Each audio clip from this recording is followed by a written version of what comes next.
Oke. Bismillahirrahmanirrahim. Assalamualaikum warahmatullahi wabarakatuh. Waalaikumsalam warahmatullahi wabarakatuh. Pertama dan utama sekali, marilah kita mengucapkan puji syukur kehadrat Allah Subhanahu wa Ta'ala, sehingga pada pagi hari ini kita dapat mengikuti perkuliahan kita yang kedua, dan tidak lupa pula selawat beriringan salam kita aturkan kepada Nabi besar kita, yakninya Nabi Muhammad Shallallahu Alaihi Wasallam. Baiklah teman-teman, sebelum kita memulai perkuliahan pada pagi menjelang siang hari ini, seperti yang sudah saya sampaikan minggu kemarin, gitu ya. Said ada Said? Halo Said, ada Said? Said ada? Nah, Said lagi sakit ya. Dia tadi nyampaikan gitu ya. Seperti yang saya sampaikan minggu kemarin, kita akan membacakan 2 atau 3 ayat dan membacakan artinya, lalu disampaikan hikmahnya apa. Karena Said lagi sakit, ada yang mau menggantikan nggak kira-kira? Ada yang mau menggantikan teman-teman?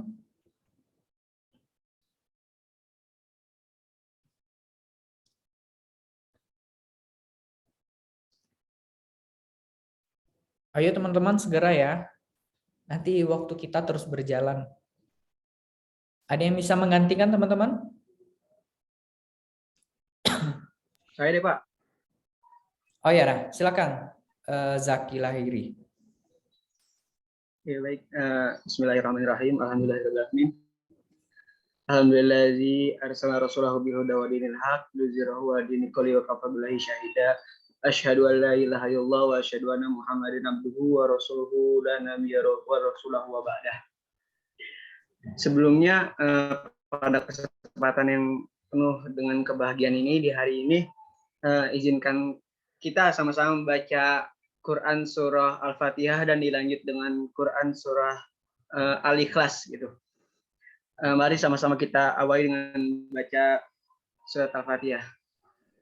Bismillahirrahmanirrahim. Alhamdulillahirabbil alamin. Ar-Rahmanirrahim. Maliki yaumiddin. Iyyaka na'budu wa iyyaka nasta'in. Ihdinas siratal mustaqim. Siratal ladzina an'amta 'alaihim ghairil maghdubi 'alaihim waladdallin. Selanjutnya kita membaca Quran surah Al-Ikhlas dari ayat 1 sampai dengan ayat 4. Bismillahirrahmanirrahim. Qul huwallahu ahad. Allahus samad. Lam yalid wa lam yulad wa lam yakul lahu kufuwan ahad. Baik, di sini saya ingin menjelaskan terkait dengan isi kandungan dari Quran surah Al-Ikhlas dari ayat 1 sampai dengan ayat 4. Jadi pada isi kandungan ayat ini dijelaskan bahwasanya Kiai Haji Baharudin Nur Salim mengungkapkan pada Quran surat Al-Ikhlas ini terdiri dari 1 sampai ayat 4 yang isi kandungannya itu sangat luar biasa gitu. Pasalnya kata Kiai Haji Baharudin Nur Salim ini kita baca sebanyak 3 kali itu sama saja kita membaca menghatamkan Al-Quran gitu. Lalu diriwayatkan juga dari hadis riwayat Abu Darda radhiyallahu anhu, Qul huwallahu ahad sebanding dengan sepertiga dari Al-Quran. Hadis riwayat Muslim karangan nomor 811. Surat Al-Ikhlas ini merupakan salah satu surat yang diturunkan di kota Mekah. Maka surat ini termasuk dalam surat Makkiyah. Surat Al-Ikhlas ini adalah surat ke-112 pada Al-Quran dan terdiri dari 4 ayat. Quran surah Al-Ikhlas ini memiliki arti yang artinya itu memurnikan keesaan Allah. Surat Al-Ikhlas ini menegaskan keesaan Allah serta menolak dengan bentuk penyekutuan terhadap Allah. Mungkin itu saja Pak yang bisa saya sampaikan. Kurang lebih saya mohon maaf. Assalamualaikum warahmatullahi wabarakatuh. Waalaikumsalam warahmatullahi wabarakatuh. Terima kasih Zaki. Oke, teman-teman, mulai minggu depan itu kita minta ketua ya. Nah, ini hari ini yang mencatat tadi ada kata Zaki mau dibantu sama temannya. Siapa ya mencatat keaktifan hari ini? Saya boleh deh, Pak. Oke, nanti Laras tolong ini ya, tolong kasih nama-namanya ke siapa namanya, si Said ya, Said. Iya, Bapak, saya ambil. Kenapa? Saya ngambil buku, Pak. Buku tulis. Biar saya tulis. Oke, baik. Oke, teman-teman, yang lain tolong on cam semua ya, teman-teman. Bagaimana kondisinya hari ini? Sehat semua? Alhamdulillah, Pak. Alhamdulillah, semoga sehat selalu ya, teman-teman. Kalau saya hari ini kondisinya agak batuk ya, agak batuk dikit dan agak panas, tapi nggak tahu ya karena musim lagi tidak menentu di sini ya, teman-teman. Ya, di tempat teman-teman juga seperti itu. Tetapi tidak masalah teman-teman, walaupun seperti itu kondisinya, kita harus tetap semangat dalam perkuliahan kita. Oke, kita hari ini akan melanjutkan materi minggu kemarin teman-teman ya. Melanjutkan materi minggu kemarin terkait masalah konsep perencanaan keuangan dan manajemen keuangan konsumen serta alat analisisnya ya.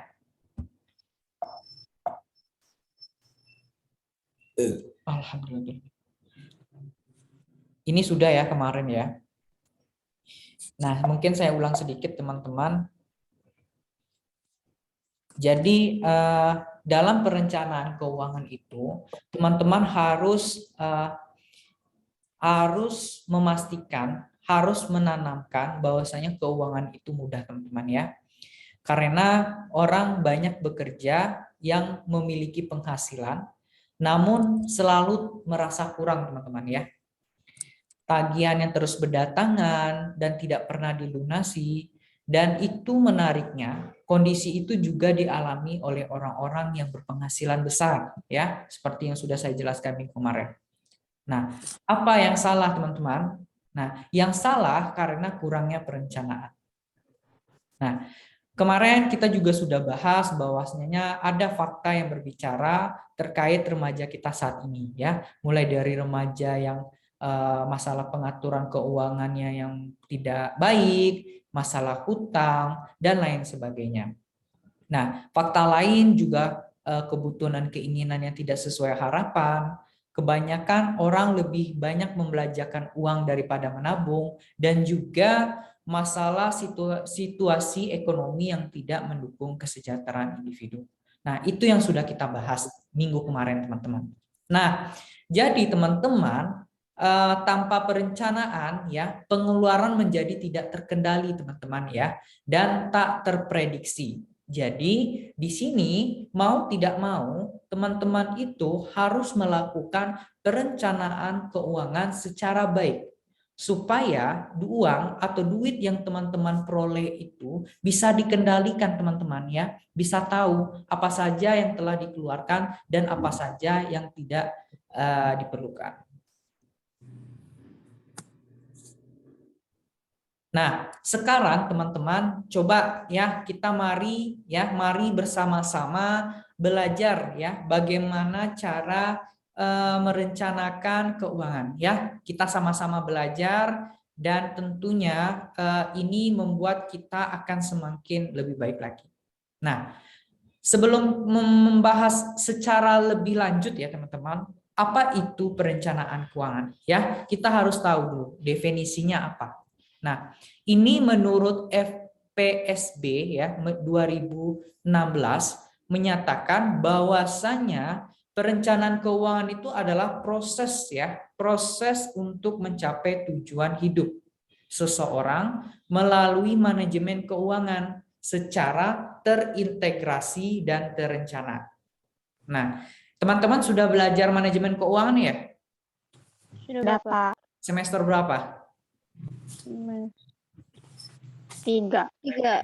Ya, semester 3 ya, teman-teman sudah belajar dan tentu teman-teman kurang lebih ya kalau secara teori itu teman-teman sudah paham.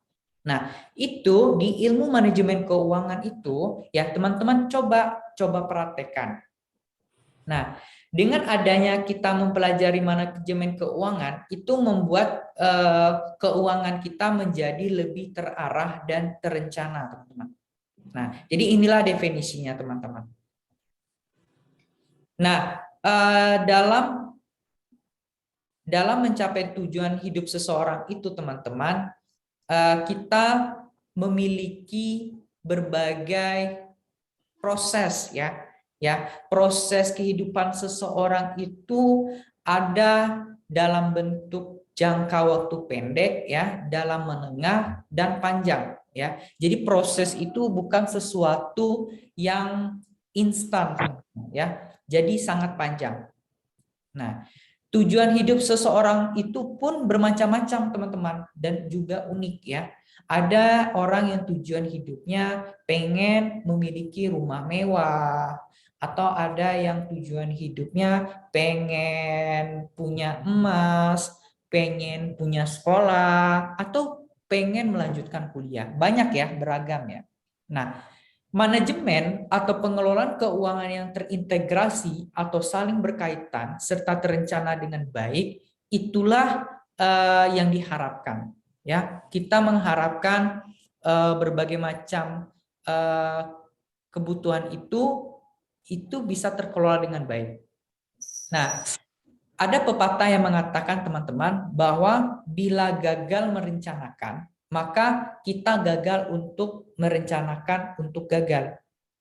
Ya, jadi ketika kita merencanakan itu, pastikan perencanaan kita itu betul-betul matang supaya yang kita buat itu ya membuat kita berhasil gitu, bukan untuk kita gagal. Sampai di sini ada yang mau ditanyakan nggak? Ayo, sampai di sini ada yang mau ditanyakan dulu nggak, teman-teman?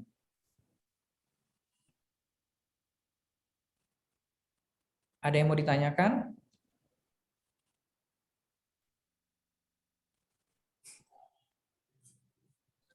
Oke, saya pengen tanya nih ke Syifa Fauzia. Nah, Syifa, kamu hidup udah berapa tahun nih? 21. Udah 21 tahun ya.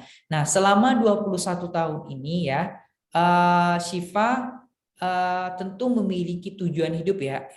Nah, kira-kira tujuan hidup Syifa apa aja? Membahagiakan orang tua, terus jadi orang yang sukses, terus lulus kuliah tepat waktu. Oke. Banyak. Oke, salah satunya adalah ingin membahagiakan orang tua. Nah, cara Syifa untuk membahagiakan orang tua bagaimana caranya? Dengan cara nurut apa kata orang tua, terus jangan ngebantah omongannya, terus belajar sungguh-sungguh. Udah. Nah, jadi itu yang bisa Syifa lakukan. Mungkin nanti suatu saat untuk mencapai kebahagiaan orang tua bisa Syifa lakukan dengan menaikkan orang tua haji, ya Kak, atau Syifa belikan orang tua rumah. Dan itu semua proses kehidupan seseorang ya, proses kehidupan seseorang yang berbeda tiap orang. Nah, kita lanjutkan lagi ya.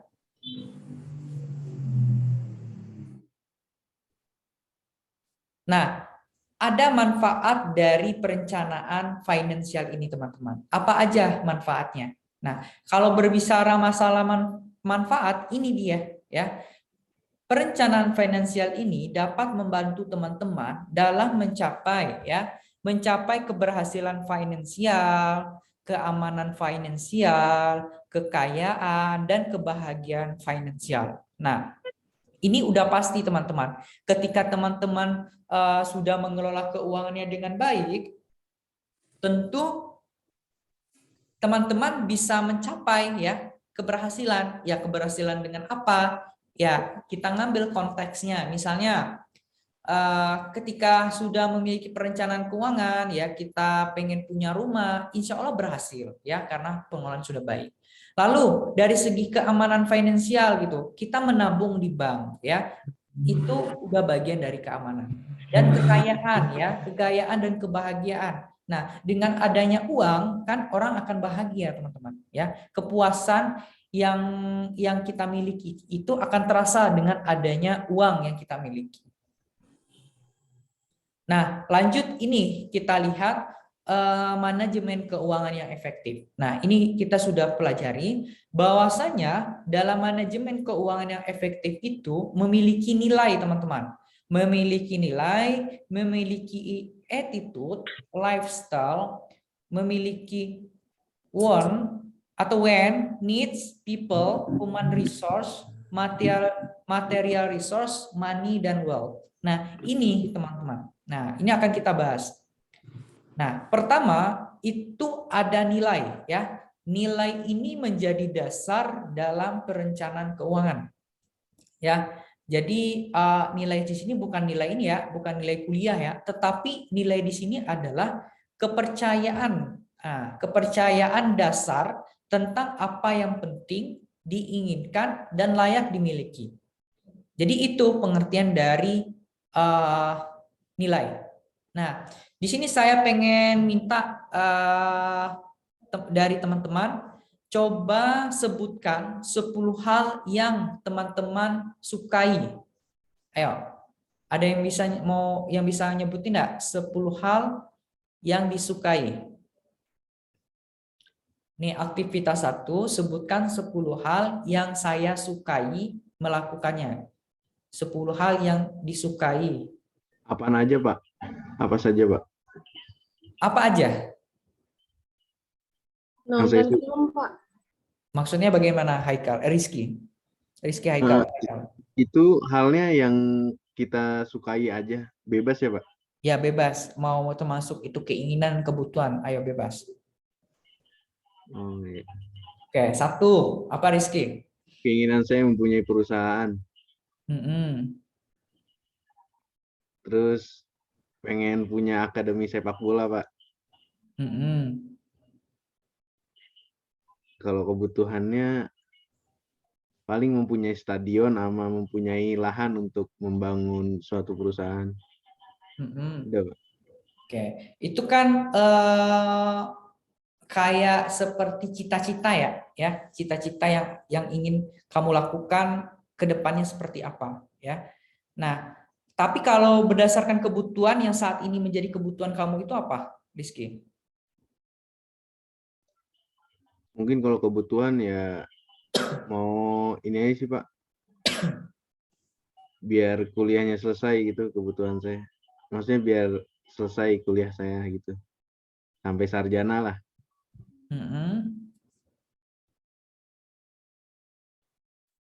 Udah, itu cukup. Iya, Pak, itu aja, Pak. Oke. Ada lagi nggak, teman-teman? 10 hal yang saya sukai melakukannya. Staycation, Mbak. Siapa ini? Siapa dulu? Saya. Saya ini siapa nih? Oke, Rifki. Apa? Staycation. Udah, itu apa lagi, Rifki? 10, Rifki. 9 lagi.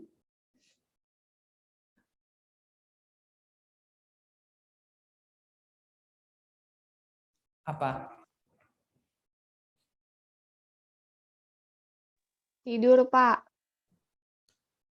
Ya, 10, teman-teman. Jadi jangan di satu-satuin. Nah, ayo Rifki tanggung jawab dulu nih. 10-nya apa? 9 lagi. Oh, dilanjutin, Mbak. Ya, dilanjutin. Apa ya? Tadi staycation 1, 2 tidur, 3 apa ya?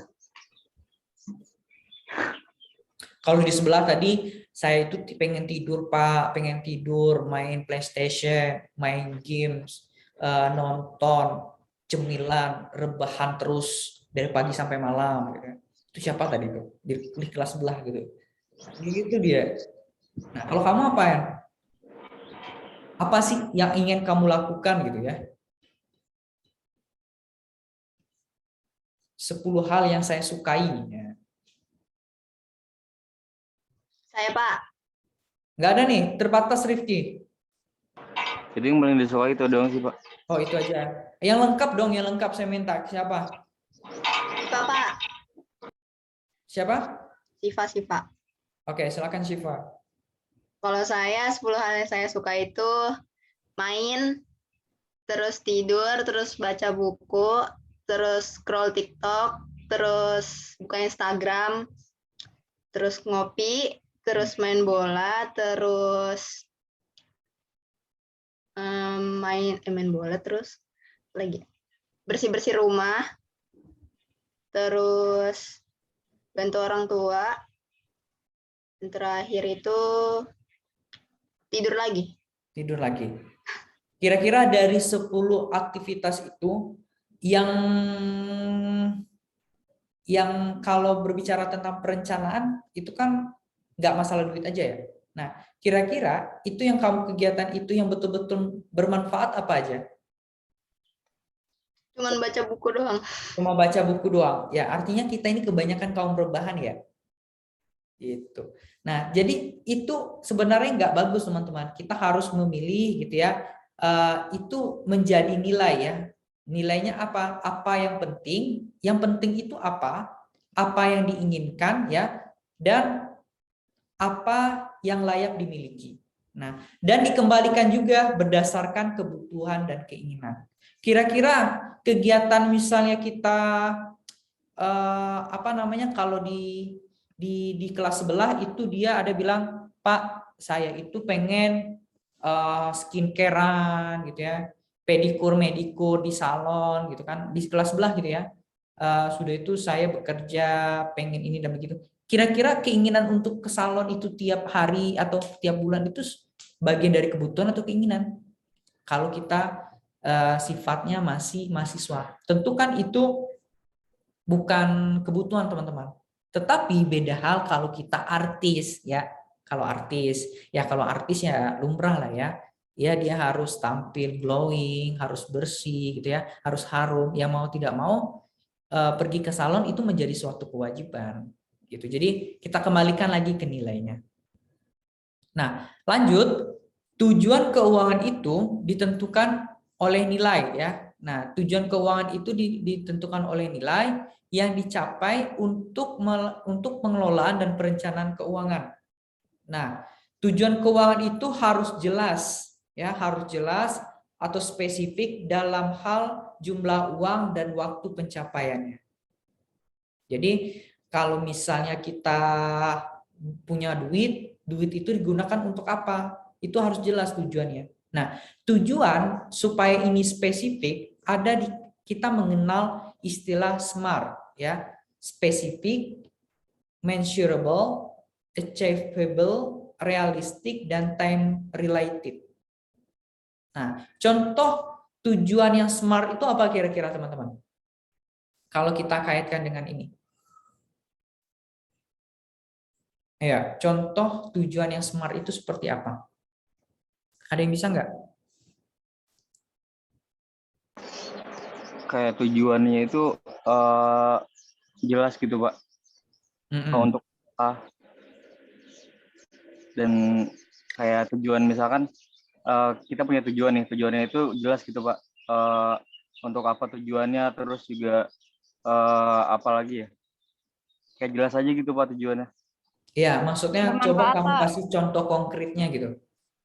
Iya, kayak bermanfaat gitu, Pak. Ya, contoh konkretnya apa, Rifki? HP, Pak. Ya, gimana itu? Gimana contohnya?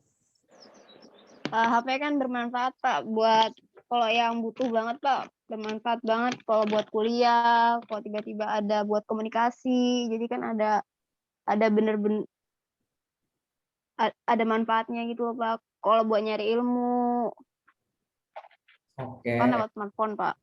baik. Nah, arti tujuannya SMART ya. Ada lagi nggak contoh yang SMART itu bagaimana? Contoh tujuan yang SMART itu seperti apa? Ada lagi nggak contohnya?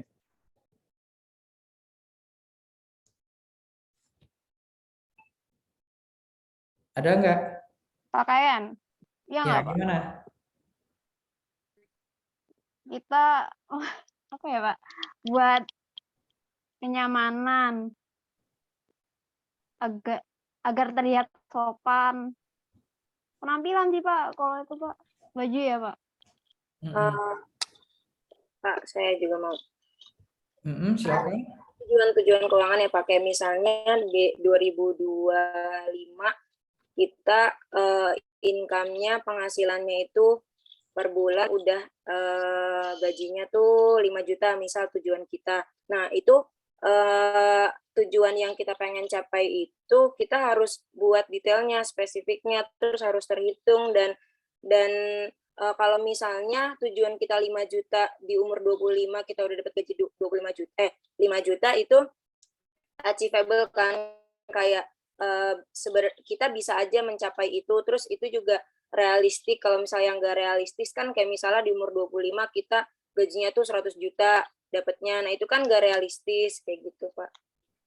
Oke, bisa ya. Jadi misalnya contohnya kayak gini ya. Misal ya, dia ini jago foto ya, jago foto gitu ya, jago fotografer gitu ya. Nah, tetapi dia itu nggak punya kamera ya, nggak punya kamera. Nah, untuk mencapai keinginannya itu, tentu dia harus menabung dulu, ya kan? Nabung gitu ya. Dan tujuannya jelas, tujuannya ya dia pengen jadi fotografer handal. Nah, kalau menjadi fotografer handal, kalau kameranya nggak bagus, ya hasilnya kan juga nggak bagus. Jadi tujuannya itu jelas ya, dia pengen punya kamera ya supaya dia dapat bekerja dan bisa menghasilkan duit, ya, menghasilkan uang. Itu contohnya. Salah satunya. Yang teman-teman tadi bilang itu juga betul. Nah, lanjut teman-teman. Prinsip perencanaan keuangan itu ya, prinsip perencanaan keuangan itu SMART ya.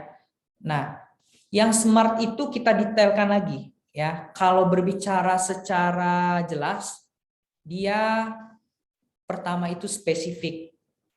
Nah, spesifik itu dalam bentuk apa ya? Apa yang menjadi tujuan ya? Jadi tujuan kita itu apa? Mengapa kita membeli itu? Kenapa kita membeli itu? Siapa yang berkaitan dengan pencapaian tersebut? Kalau siapa kan terkait dengan orang. Di mana tempat pemenuhan tujuan? Nah, kalau di mana itu terkait dengan tempat, kapan mulai perencanaan, ini waktu, dan bagaimana cara mencapainya. Nah, kalau bagaimana cara mencapainya ini proses. Nah, nanti saya kasih contoh. Lalu measurable, ya, measurable itu terkait dengan bisa diukur.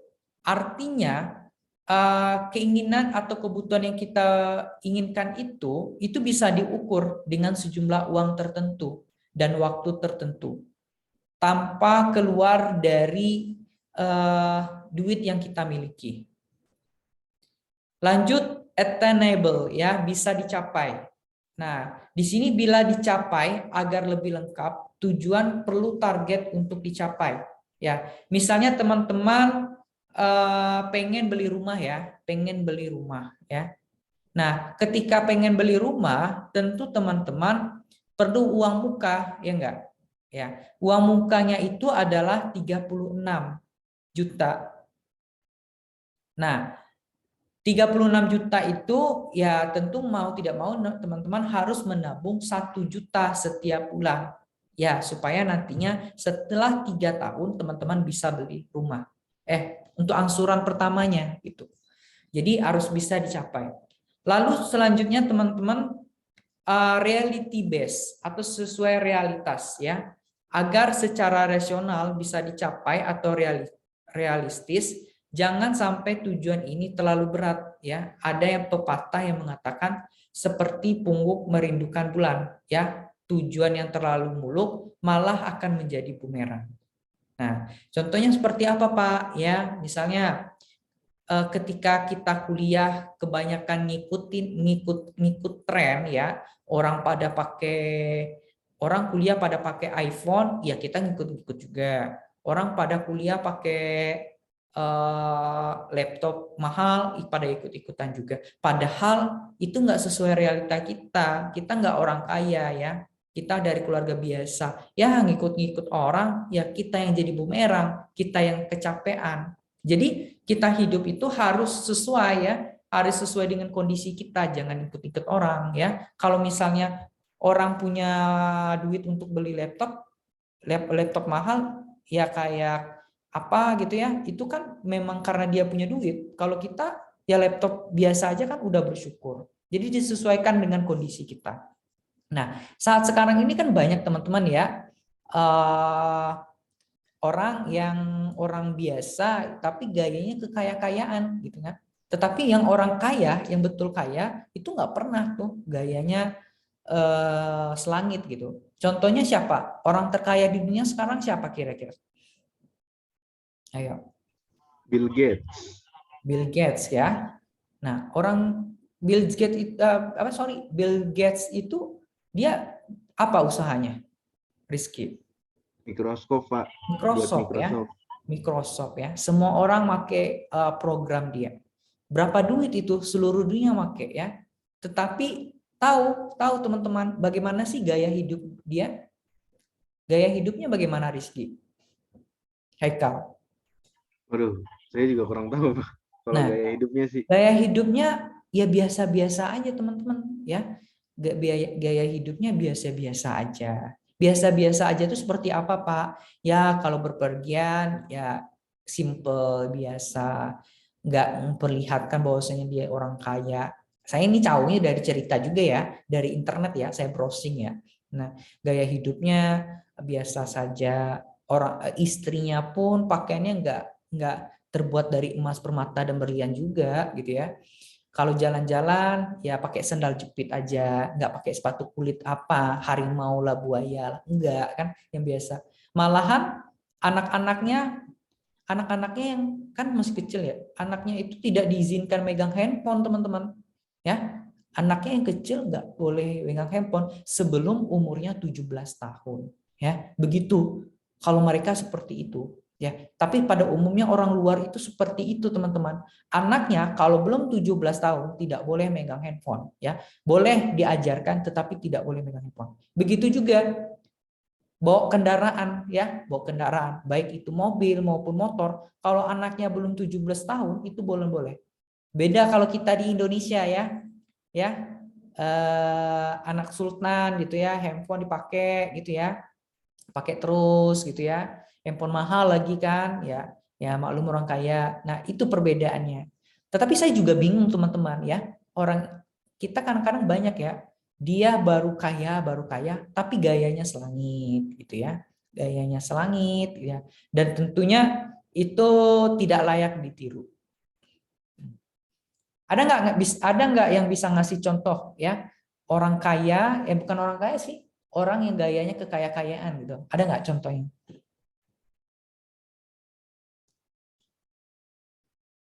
Ada nggak? Katanya yang terbaru itu apa namanya, kasus yang terbaru itu? Crazy Rich. Nah itu kenapa itu? Ngikutin nggak kalian? Sultan Pak dia mah. Tahu udah sultan dari mana? Nah dia kira-kira dia sultannya dari awal ya, atau sultannya gimana itu kira-kira? Sultan baru-baru Pak. Nah ya kira-kira dia sultannya karena apa? Karena sesuatu yang karena betul usaha dia dari awal, atau dari orang tuanya, atau memang dengan cara yang tidak baik? Dengan cara yang tidak baik. Nah, caranya yang tidak baik gitu kan. Ya, itulah contohnya teman-teman, salah satunya.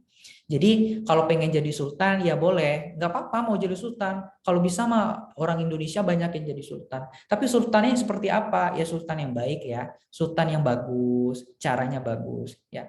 Katanya siapa namanya, Raffi Ahmad sama siapa namanya satu lagi? Siapa namanya? Raffi Ahmad. Ya, Raffi Ahmad sama siapa namanya? Juragan 99 Pak. Ya, punya satu Arema lagi FC. sama Hatta Halilintar gitu ya. Raffi Ahmad aja apa siapa nama istrinya saya lupa. Nagita Slavina. Nah, itu aja kan saking sultannya aja ATM aja dibawa ya. ada di rumahnya gitu. Ya nggak apa-apa ya teman-teman sultan ya. Ya, jadi kalau teman-teman suatu saat menjadi sultan ya nggak apa-apa ya. Nanti ingat saya ya kalau udah jadi sultan ya, jangan lupa ya. Ternyata nanti si Haikal udah jadi sultan ya. Tapi sultannya jangan sultan penipu ya, sultan yang baik Amin. ya. Kamu jangan Amin. lupa ya ajak saya kemana ya? Ke Mekah ya. Saya yang baik-baik aja. Gitu. Nah, gitu ya teman-teman. Jadi kita jangan terlalu muluk-muluk dengan keadaan. Nah, kalau terlalu muluk-muluk itu malah menjadi bumerang ya. Jadi kita yang baik-baik saja. Lalu ada istilah namanya time bound ya, ada ukuran waktunya ya. Artinya setiap tujuan perencanaan keuangan itu harus ada jangka waktunya. Ya, misalnya kita pengen beli rumah ya, maka kita harus menentukan berapa sih jangka waktunya ya 3 tahun ya, 3 tahun untuk mencicil rumah, misalnya seperti itu. Misalnya Haikal pengen beli mobil apa misalnya, tentu Haikal nggak mungkin juga kan langsung beli kalau sifatnya masih karyawan, ya tentu harus nabung dulu gitu ya. Nah, jadi teman-teman, pengelolaan keuangan itu, oke, sebelum kita masuk ke sini, ini kan ada ini ya smart tadi ya. Udah ngerti nggak sampai di sini? Ini nanti akan ada tugas sampai di smart ini. Paham nggak di smart ini? Paham ya? Nah, coba saya kasih contoh satu ya. Ini ada di buku ya. Dia smart ya. Dia itu ingin membeli handphone baru ya. Jadi kita mulai lagi dari awal ya. Dia pengen, jadi ini nanti akan jadi tugas teman-teman. Jadi dia keinginannya adalah membeli handphone baru ya. Lalu ketika membeli handphone baru, dia bikin spesifiknya dulu. Spesifiknya apa? Pertama dia menjawab nomor 1. Apa yang menjadi tujuan? Nah, dia tujuan membeli handphone baru itu karena dia melihat dari segi merek dan harga handphone. Ya, jadi dia lihat dulu mereknya bagaimana, harga handphonenya bagaimana. Kedua, kenapa dia membeli handphone? Ya, alasan dia membeli handphone karena handphone yang baru itu dapat memperlancar kegiatan kerja dan usaha. Jadi dia berpikir ya, handphone lamanya udah rusak gitu ya. Dengan adanya handphone baru, aktivitas bisnisnya dapat berjalan dengan baik. Lalu menjawab yang ketiga, siapa yang terlibat? Nah, yang terlibat, ya kira-kira siapa yang terlibat teman-teman kalau di toko handphone? Kalau beli handphone? Jual sama dia yang beli. Nah, penjual kan, penjual handphone kan, dan kita sendiri kan, penjual handphone, toko handphone, atau yang terlibat di situ bisa website ya, situs yang memberikan keterangan handphone ya.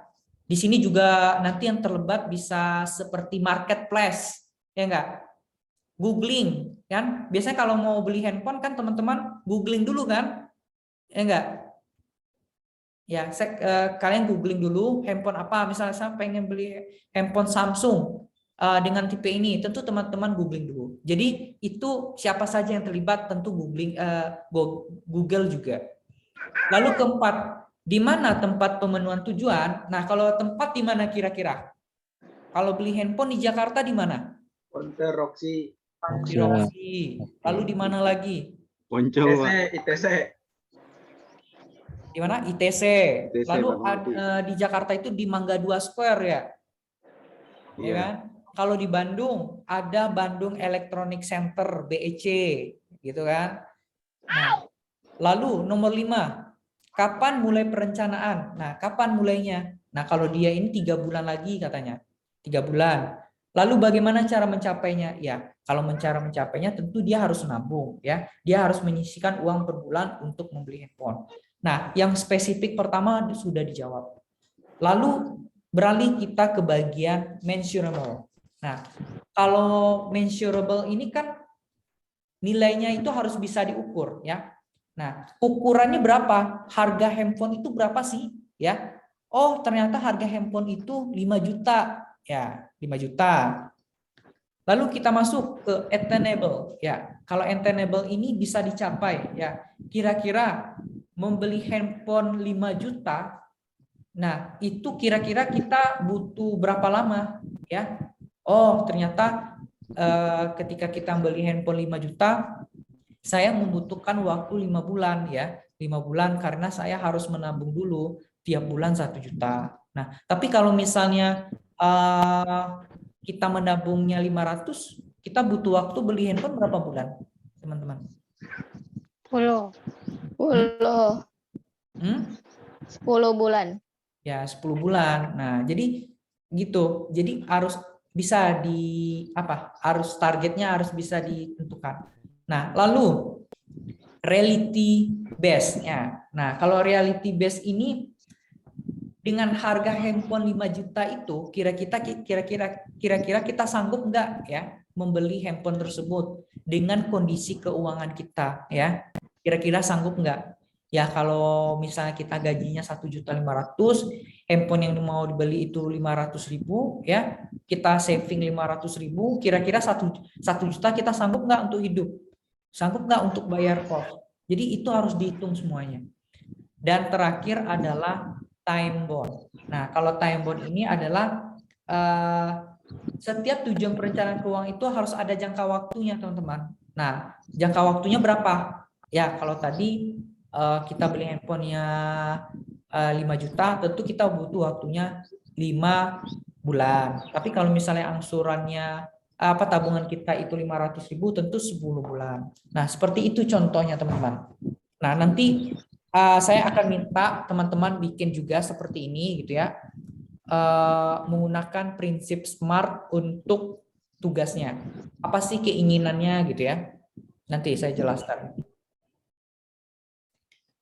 Nah, saya minum dulu teman-teman. Sampai di sini ada yang mau ditanyakan nggak?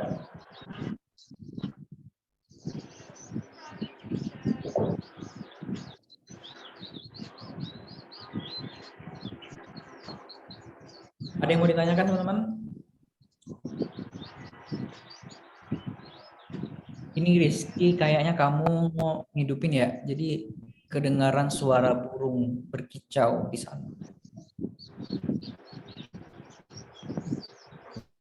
Halo Rifki. Iya Pak, kepencet Pak. Ya, tolong di unmute dulu ya kalau nggak berbicara. Nah, seperti itu teman-teman. Ada yang mau bertanya nggak? Jelas ya? Lalu kita lanjutkan teman-teman. Pengelolaan keuangan itu dapat dilakukan dengan baik jika kita seperti apa? Pertama, kita mengetahui kondisi keuangan ya. Bentar teman-teman, kita sampai jam berapa ya? 11.30 Pak. 11.30 Pak. Oh, 11.30. Oke.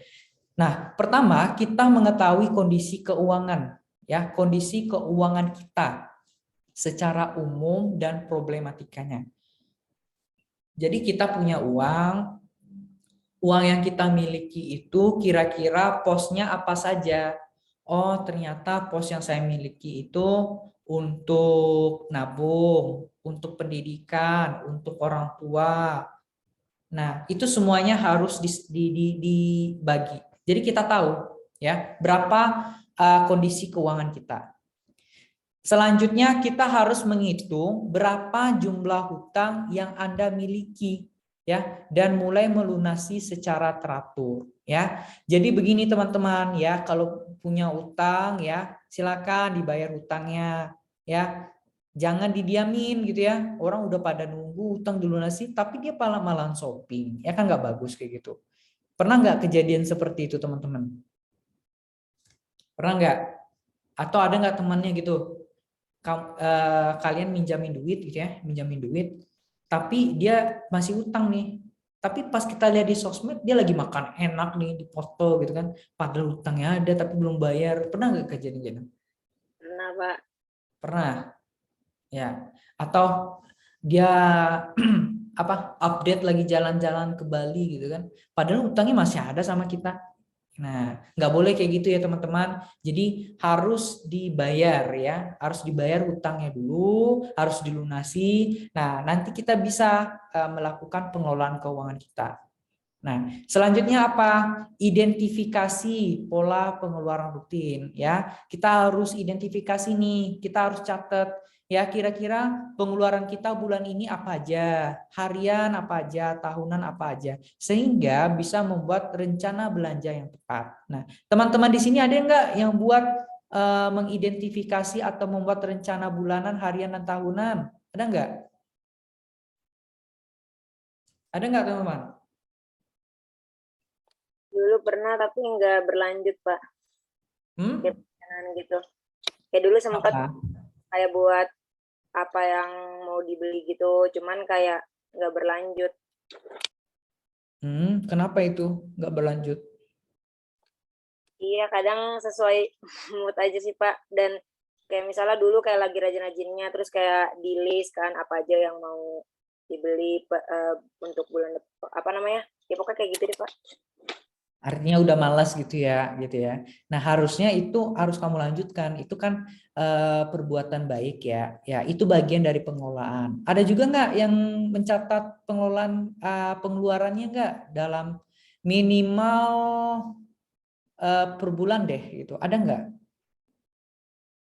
Aku catat per hari, terus nanti maksudnya kayak bulan Maret expense-nya apa aja kayak gitu. Mm-mm. Kalau yang lain gimana? Yang lain ada nggak?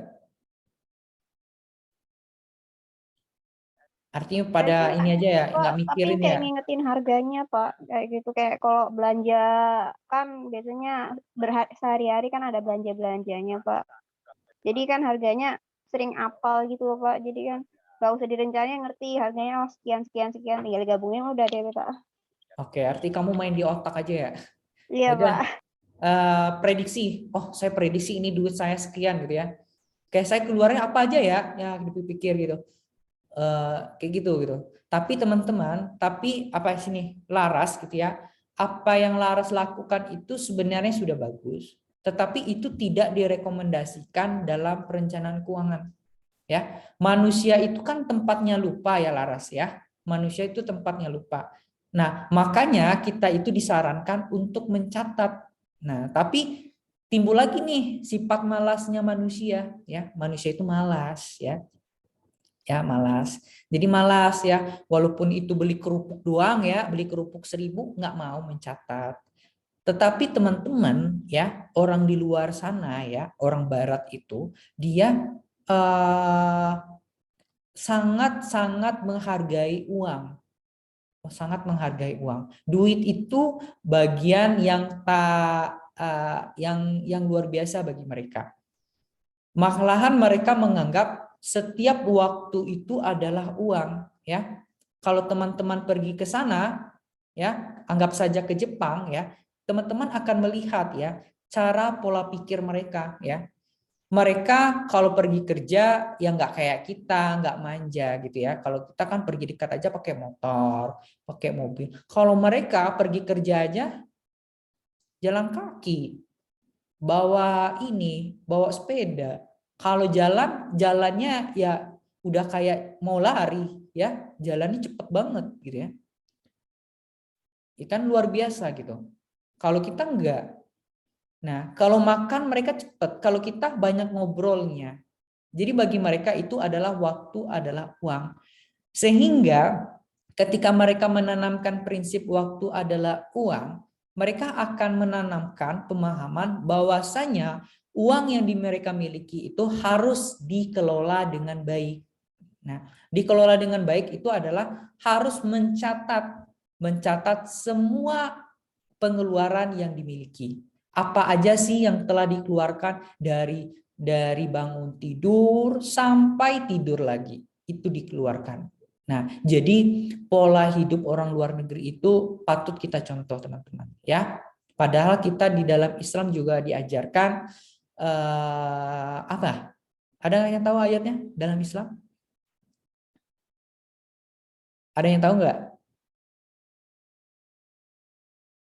Al-Baqarah pokoknya ya Pak yang tentang harus dicatat-catat. Ya, apa? yang wal yaktub bainakum katibum bil adl. Artinya?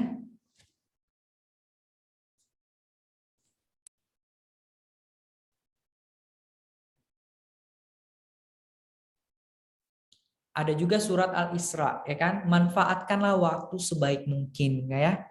Nah, ada juga pepatah yang mengatakan, ya, hemat apa?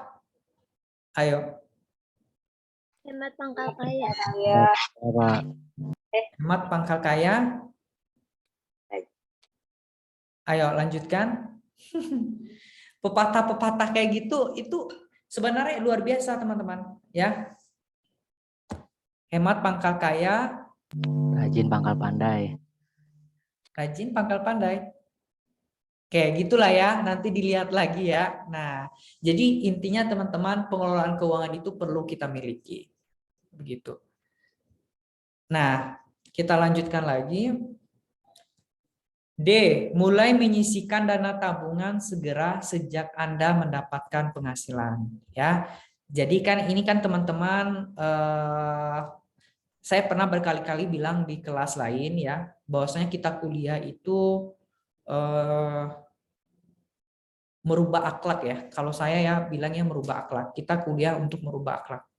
Kalau mencari ilmu, sebenarnya teman-teman bisa belajar sendiri ya.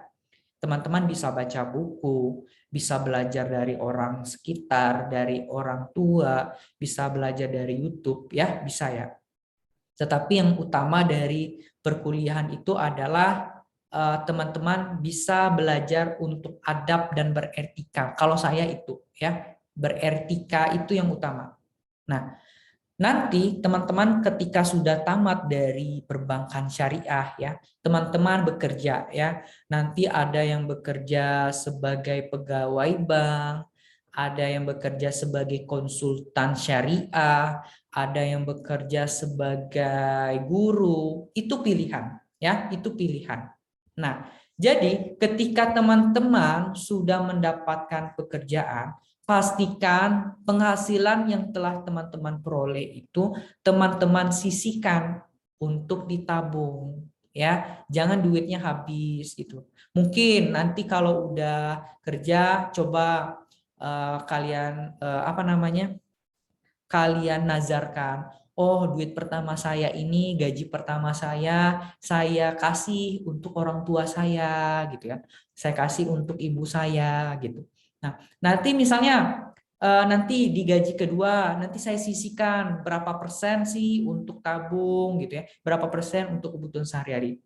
Jadi intinya itu teman-teman harus menabung ya. Terutama nih untuk yang laki-laki, ya enggak, betul enggak yang laki-laki?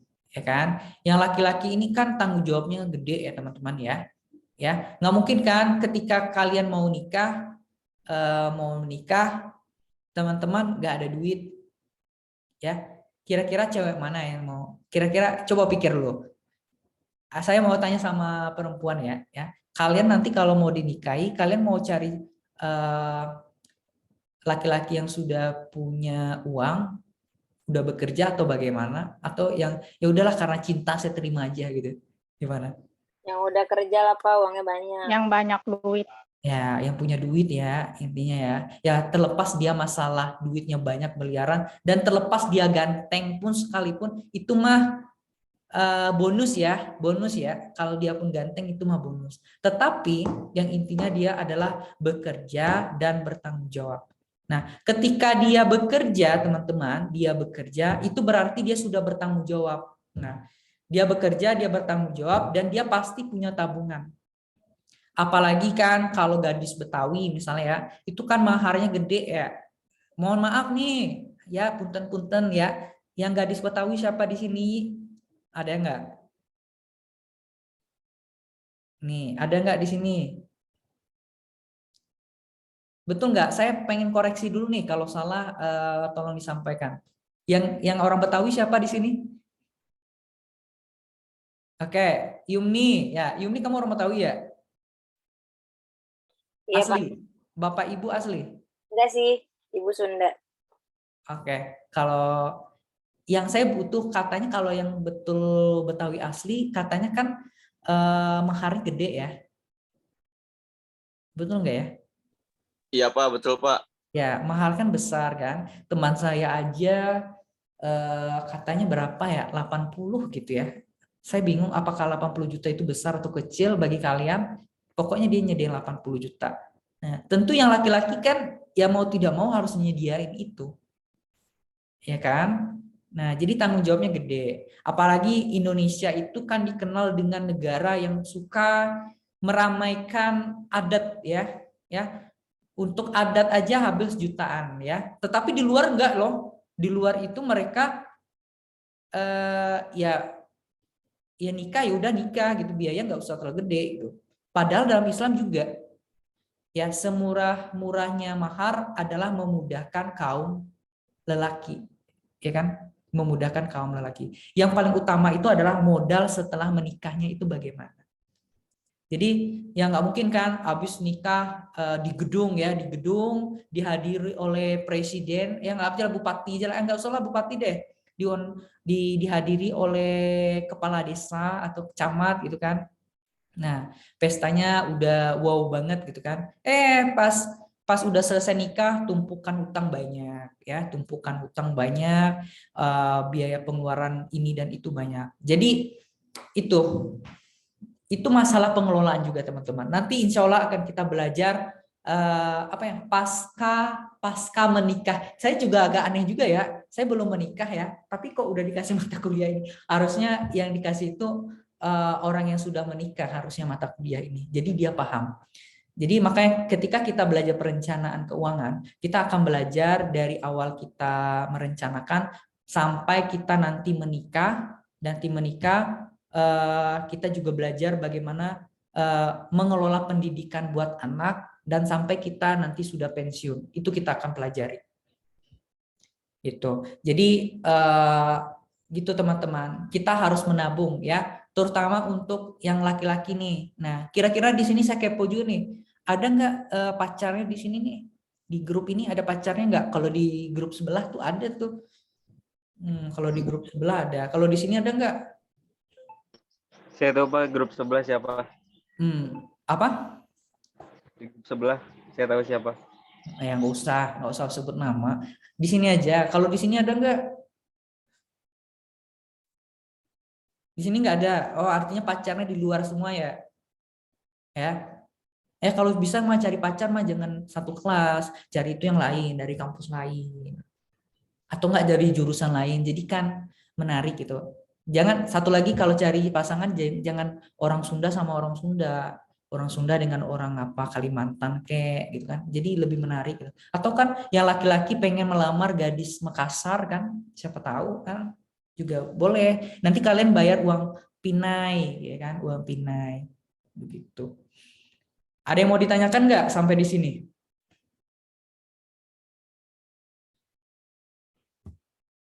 Gimana teman-teman? Ada yang mau ditanyakan nggak? Pak, tapi orang yang suka membuat perencanaan keuangan itu emang bakal 100% berhasil? Apa kayak bisa aja sebenarnya walaupun dia udah buat perencanaan keuangan segala macam, ya tetap ini juga tetap keluar kendali gitu Pak? Maksudnya kayak gitu deh. Oke. Ya, Yumni, sepemahaman saya ya, saya kan bercerita berdasarkan apa yang saya rasakan dan apa yang saya peroleh ya. Itu rata-rata pada berhasil ya. Orang yang merencanakan keuangannya dengan baik itu berhasil. Nah, ini saya punya contoh lagi ya. Saya punya teman ya, S1 di Padang dulu ya. Nah, teman saya ini berasal dari keluarga yang kurang mampu ya. Jadi dia dapat beasiswa bidik misi. Teman-teman tahu beasiswa bidik misi? Pasti tahu ya. Saya yakin dan percaya teman-teman pilihan masuk ke UHAMKA ini adalah pilihan yang kesekian ya. Mungkin teman-teman yakin pilihan pertama itu masuk perguruan tinggi negeri, ya kan? Ya kan? Saya yakin ya, percaya. Nah, oke. Jadi teman saya ini, saya kan kuliah di negeri ya, di negeri di Padang dulu S1. Teman saya ini beasiswa bidik misi. Nah, tahu nggak teman-teman? dia itu kalau kita lihat secara perawakan mungkin biasa-biasa saja ya. Dia nggak ya maksudnya nggak muluk-muluk ya. Kuliah tetap dijalanin, ikut organisasi gitu. Dapat beasiswa, duitnya itu disimpan ya. Duitnya disimpan dan dia juga ikut freelance. Saya kadang-kadang sedih juga, dia kalau makan itu pakai nasi putih sama kerupuk. Nasi putih sama kerupuk aja. Karena dia berpikir duit yang dia peroleh itu akan ada manfaatnya nanti. Sampai dia tamat teman-teman, duitnya tuh terkumpul banyak loh dari beasiswa bidik misinya itu. Dan sekarang dengar-dengar dia sudah bekerja, saya kurang tahu kerja di mana, tetapi dia sudah S2-nya di luar negeri, teman-teman. Beasiswa juga, beasiswa LPDP. Teman-teman tahu beasiswa LPDP? Pernah dengar nggak? Tahu, Jadi Pak, pernah. LPDP. Nah, jadi LPDP itu dia dapat beasiswa LPDP tapi di luar negeri. Nah, jadi duit itu teman-teman, yang duit bidik misinya itu dia gunakan untuk mempersiapkan beasiswa. Jadi kan kalau persiapan beasiswa kan luar biasa ya. IELTS-nya kalau di dalam negeri kan TOEFL kan nggak berlaku. Dia ikut bimbingan belajar IELTS di kampung kampung Inggris yang di Kediri untuk biaya hidupnya dulu. Jadi bermanfaat dia, dan sekarang alhamdulillah berhasil anak itu. Badannya itu kurus banget. Tapi dia buktikan suatu saat dia menjadi orang berhasil. Nah, jadi itu Yumni yang saya sampaikan, bahwasanya orang yang merencana keuangan itu insya Allah itu berhasil ya, insya Allah. Nah, terlepas masalah dia tidak berhasil itu ya udah dikembalikan ke takdirnya ya, gitu. Gimana Yumni? Oke, Bapak, makasih. Oke, ada lagi nggak yang mau ditanyakan? Gimana? Ada yang mau ditanyakan lagi nggak? Oke, kita lanjut ya. Nah, ini dia.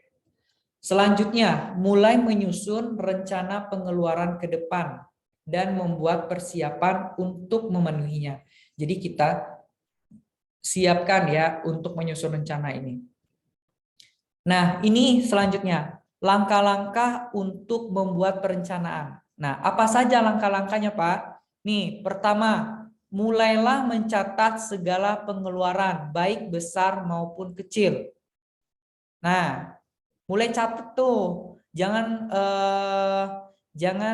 berpikiran duit yang kecil, duit perak sekecil apapun itu nggak ada berharga gitu ya. Nah, saya kalau di rumah itu teman-teman, bukan di rumah sih, di kos ya, di kos saya itu saya punya kotak kecil gitu ya untuk nyimpan duit duit receh gitu ya. Duit receh itu lama-lama jadi banyak juga teman-teman ya. Nah, jadi teman-teman jangan anggap duit kecil itu nggak ada manfaatnya. Nah, itu yang pertama. Yang kedua, identifikasi pengeluaran rutin ya, baik itu bulanan maupun tahunan.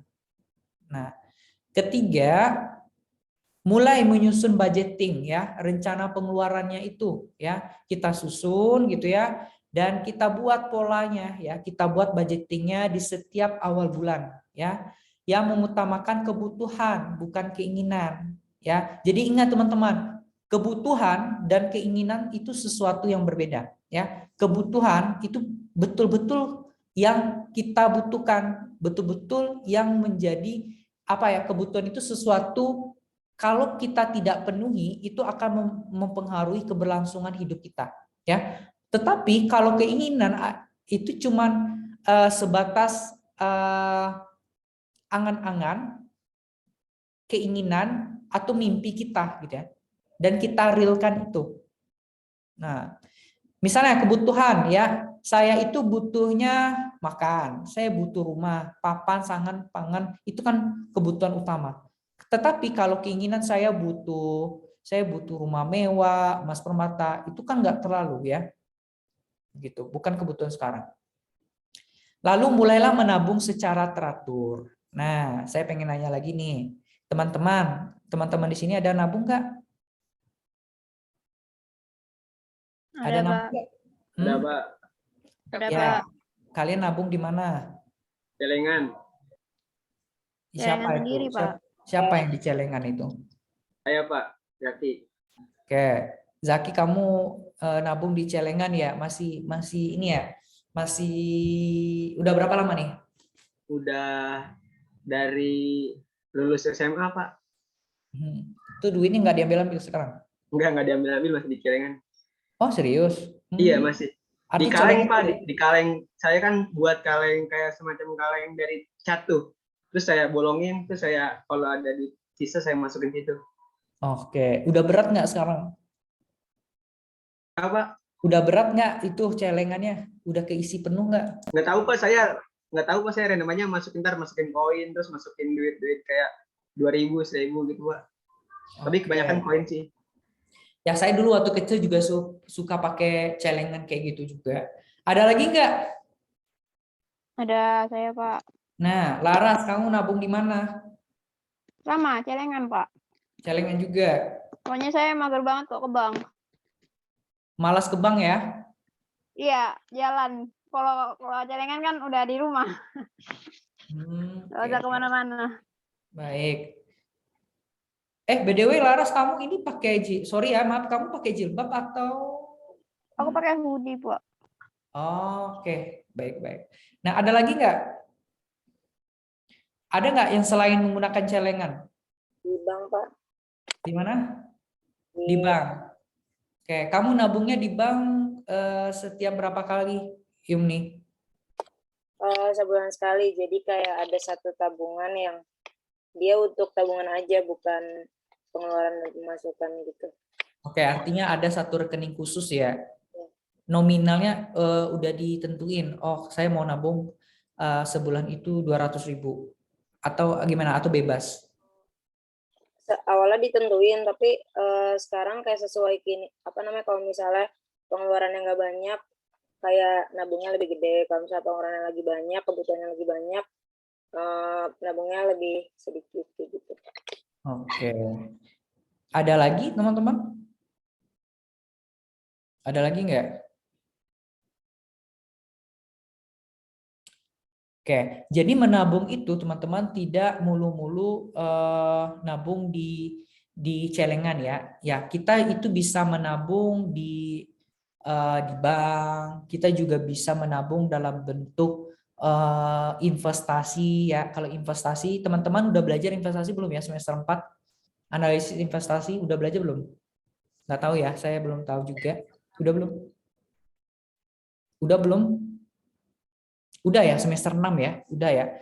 Nah, jadi kalau investasi itu kan ada investasi saham, reksadana. Kalau sekarang itu ada istilah Bitcoin, itu kan sesuatu investasi. Tetapi kalau investasinya pengen tidak ada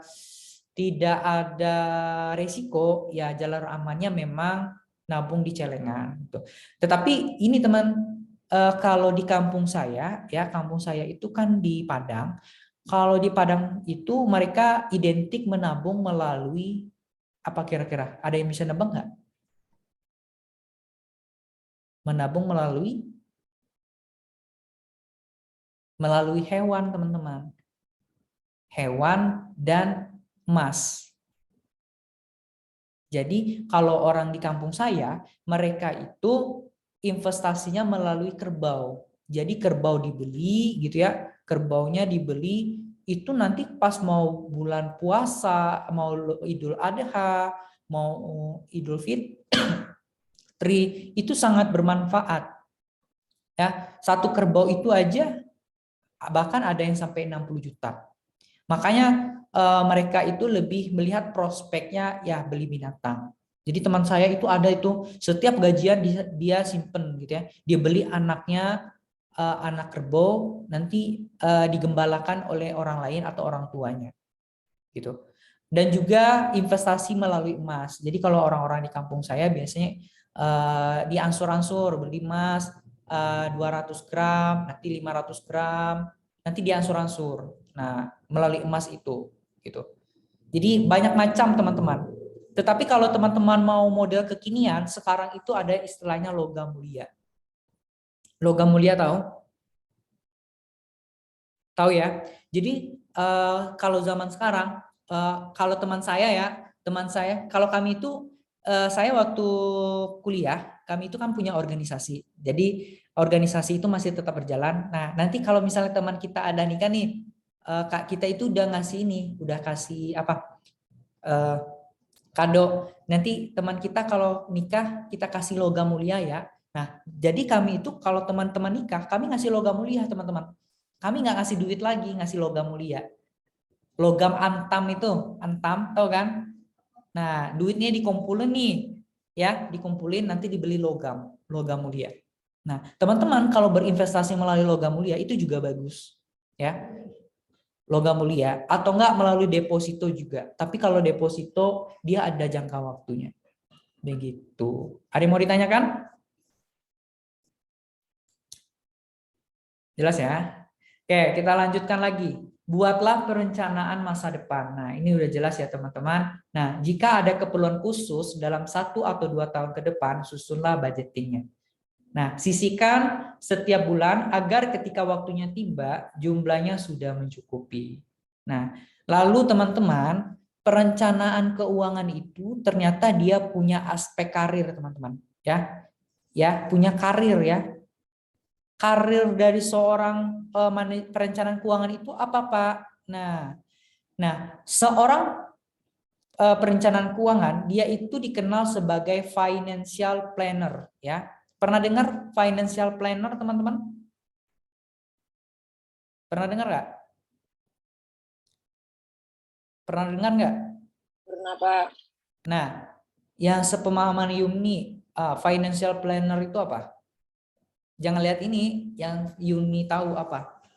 Iya, dia buat ngatur keuangan gitu, kayak apa ya, jatuhnya kayak konsultasi juga ya, konsultan juga ya. Nah, ya betul. Jadi financial planner ini sama dengan konsultan ya. Dia akan memberikan saran ya, saran yang membangun. Ada cara-caranya, ada triknya yang diberikan kepada orang lain ya untuk membantu individu atau perusahaan. Jadi perusahaan itu sangat butuh seorang financial planner ini. Nah, jadi dia itu fokusnya membangun rencana keuangan untuk mencapai klien, ya, mencapai tujuan klien. Ya. Lalu tanggung jawab dari financial planner itu apa aja, Pak? Ya, ini dia menganalisis tujuan dan karakteristik klien, mengevaluasi kondisi klien, membuat perencanaan keuangan, menyampaikan rencana, dan membantu menjalankan dan mengawasi jalannya rencana. Nah, lalu bagaimana sih menjadi seorang financial planner? Kalian tertarik nggak jadi financial planner? Jadi lulusan perbankan syariah masih bisa kok jadi financial planner. Nanti kalian ikut sertifikasi gitu. Tertarik nggak jadi financial planner? Tertarik nggak? Kalau tertarik silakan. Kalau nggak tertarik ya nggak apa-apa.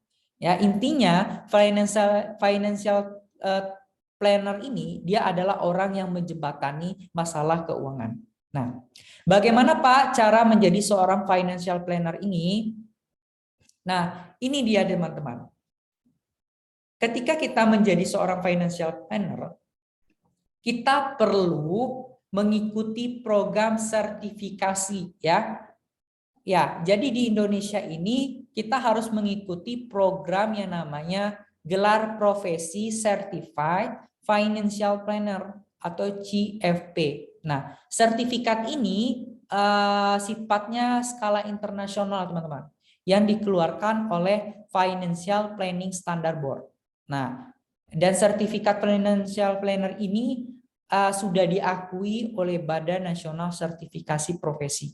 BNSP. Jadi BNSP ini lembaga ini ya, lembaga resmi pemerintah dan sertifikatnya sudah diakui. Nah, itu teman-teman. Ada yang mau ditanyakan nggak? Gimana teman-teman? Ada yang mau ditanyakan?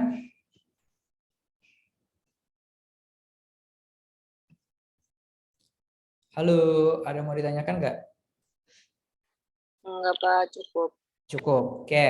Nah, ini ada tugas teman-teman ya. Nanti saya buka di Olu. Tugasnya itu silakan buat perencanaan keuangan sederhana dengan mengacu pada prinsip SMART. Nah, lihat tabel di sebelah. Nah, upload tugas tersebut di Olu, waktunya 1 minggu ya. Artinya minggu depan itu tugasnya sudah ada. Gitu. Ada yang mau ditanyakan terkait tugas? Tulis tangan apa Word, Pak? Gimana maunya? Kalau di sebelah mereka pengennya diketik. Nah, kalau kalian bagaimana? Word aja Diketik, deh, Pak. Pak. Diketik, kayak silakan. Contohnya beda-beda ya. Ini keinginan orang kan beda-beda, ya. Kalau yang saya kasih tadi contohnya handphone. Nah, kalau kalian apa? Pokoknya beda-beda, jangan disamain. Gitu. Ada yang mau ditanyakan lagi, teman-teman? Enggak, Pak, cukup. Pak. Bapak Ya. nanti share itu kan ya, pengumpulan tugasnya. Kenapa?